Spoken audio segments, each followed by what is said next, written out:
So this 20-minute film that's on YouTube called A Swim Lesson has the branding of PBS and LA Times on it.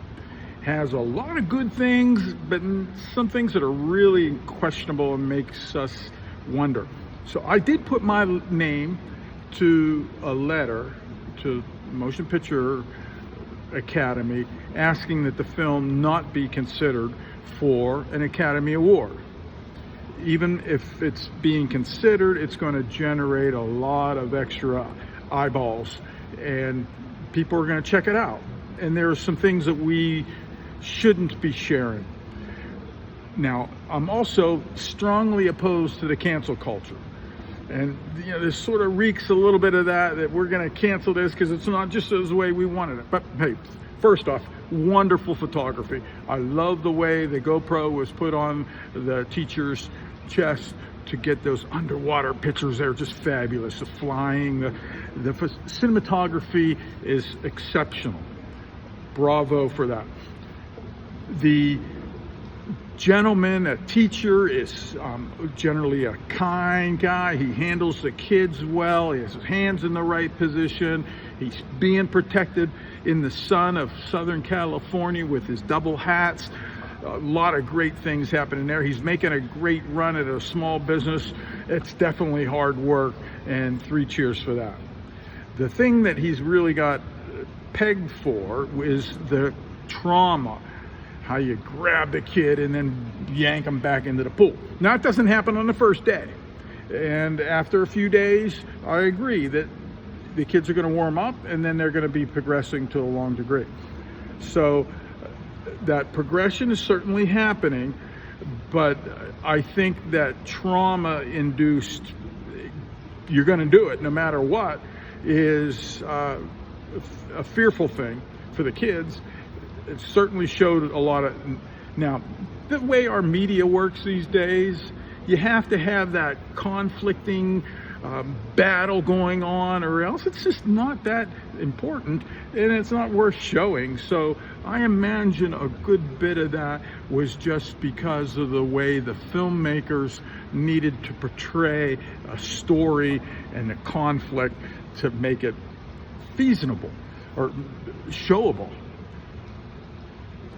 If I was doing it, I would do a couple other things different. And I am going to be doing some things like this with regards to swimming. I'm making a podcast. I'm making obviously, you're watching, I'm making some TV shows. I hope to make a pilot. The pool was totally out of place for those wee ones. I think it would have been great to put tot docks into that setting so that the kids can go and bounce around the pool in the shallow end on tot docks and be able to walk. You have to have some shallow water. The kids could alligator walk or get away from those few little steps. It would be fantastic. The kids could jump and spin and bob and do things on their own with maybe the water up to their chest or maybe even down to their stomach at times. I've taught some swim lessons with lots of kids in more conducive environments because there's some excellent shallow water. And there wasn't a lot of that going on at this pool. He just had the kids on the steps. But man, get some tot docks for goodness sakes.